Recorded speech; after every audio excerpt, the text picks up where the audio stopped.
Welcome. I'm joined here this morning by Gary Negus, Cudo Compute Business Development Manager. Gary, it's a pleasure to have you here. How are you? I'm very good. Thank you, Michael. Very exciting to have you guys here. We've had the chance to speak with Cudo many times before, but our first time discussing Cudo Compute. Can you tell us more about this?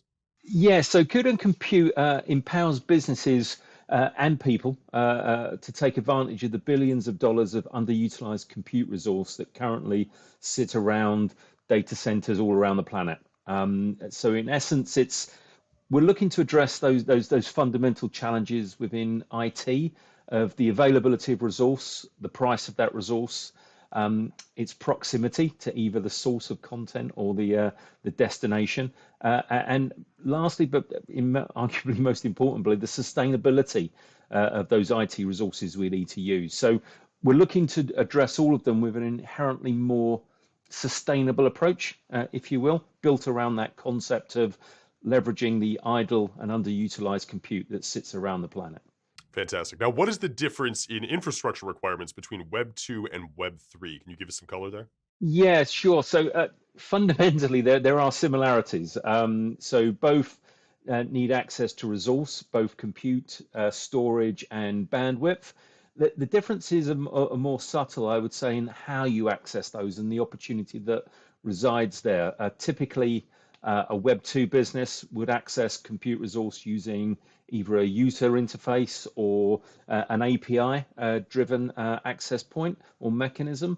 Whereas in Web 3, they're looking to sort of generate more innovative approaches to how they take advantage of resource. And one of the reasons we've architected our platform in the way we have is to enable people to either access us using traditional Web 2 mechanisms, as I say, API or user interface, or access using smart contracts resident on a blockchain. And we, in fact, built our own layer one blockchain to enable that.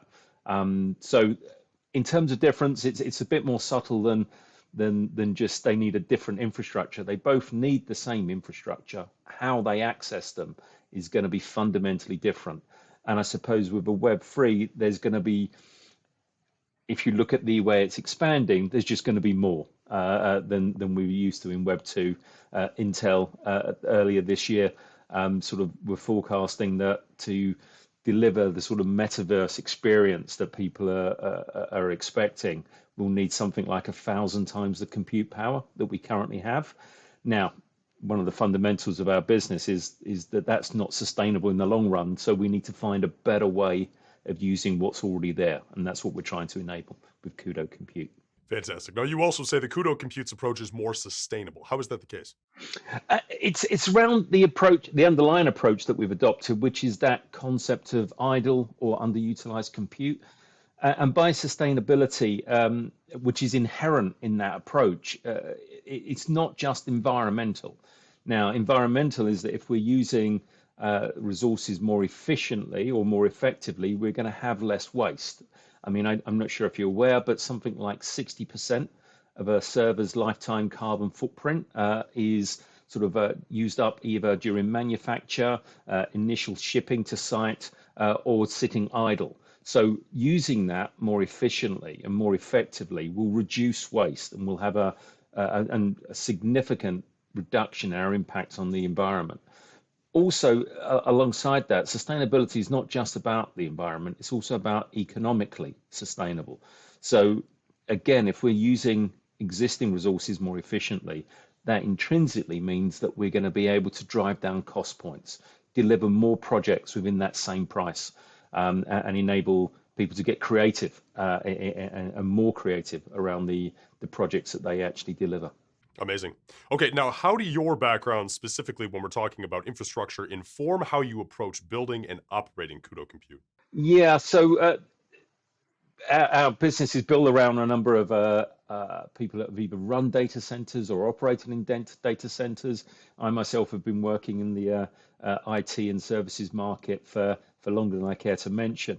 But what we've done is pull that knowledge and build tools that we think are helpful to us. We're not trying to solve problems that are already solved. We're very much building a toolkit that is designed around that underlying principle of idle and underutilized compute, but we're building tools that aren't solving the same problems as a centralized compute cloud already does. We're building something in a distributed model. We're building tools such as a blockchain. We build a layer one blockchain to facilitate that smart contracts access to that infrastructure as a service layer.